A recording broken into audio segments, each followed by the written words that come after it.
Hi friends, அஸ்ஸலாமு அலைக்கும். எல்லாரும் நல்லா இருக்கீங்களா? நாங்கள் ரொம்பவே நல்லாயிருக்கோம்.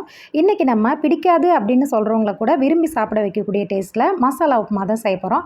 அது செய்ய நான் ஒரு பெரிய வெங்காயம், கொஞ்சம் போல் பீன்ஸ், கொஞ்சம் கேரட், பச்சை மிளகாய், காஞ்ச மிளகாய் எல்லாத்தையுமே நான் கட் பண்ணி எடுத்து வச்சுருக்கேன்.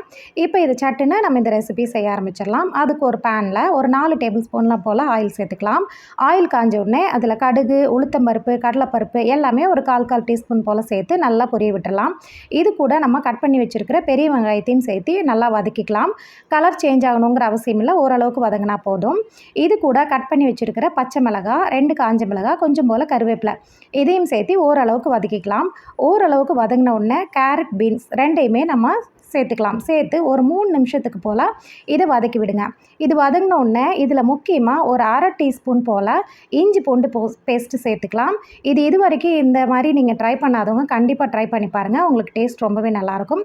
இஞ்சி பூண்டு கூடவே ஒரே ஒரு பழுத்த தக்காளி கட் பண்ணி வச்சுருக்கேன், அதையும் இது கூட சேர்த்து தேவையான அளவு உப்பு சேர்த்து நல்லாவே ஒரு 2-3 நிமிஷத்துக்கு வதக்கி விட்டுடலாம்.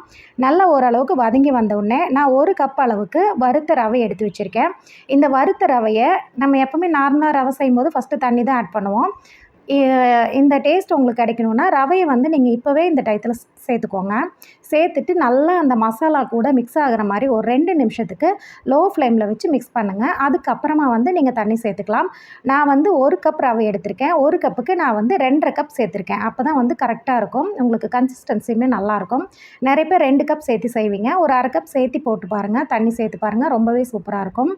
இந்த மாதிரி பண்ணிவிட்டு நல்லா கொதித்து அது வற்றி வரும்போது லோ ஃப்ளேமில் வச்சுட்டு ஒரு லிட்டு போட்டு க்ளோஸ் பண்ணிடுங்க. ஒரு 3 நிமிஷத்துக்கு லோ ஃப்ளேமில் இருக்கட்டும். திரும்பவும் அதை எடுத்து நல்லா மிக்ஸ் பண்ணி விடுங்க. உங்களுக்கு சூப்பராக உப்புமா ரெடியாகி வந்துடும். தேங்காய் சட்னி கூட சேர்த்து சாப்பிட ரொம்பவே நல்லாயிருக்கும். ஆனால் இந்த மாதிரி ஃபஸ்ட் டைம் செய்கிறீங்கன்னா உங்களுக்கு சைடிஷ் இல்லாமையே நீங்கள் இதை சாப்பிட்லாம். உப்புமா பிடிக்காது அப்படின்னு சொல்கிறவங்க கூட ரொம்பவே விரும்பி சாப்பிடுவாங்க. கண்டிப்பாக ட்ரை பண்ணி பாருங்கள். இது போல் ஈஸி அண்ட் டேஸ்டி ரெசிபிக்கு நம்ம சேனல் ஆஹா வேர்ல்டு இது வரைக்கும் சப்ஸ்கிரைப் பண்ணாதவங்க சப்ஸ்கிரைப் பண்ணுங்கள். நெக்ஸ்ட் வீடியோவில் பார்க்கலாம். தேங்க்ஸ் ஃபார் வாட்சிங்.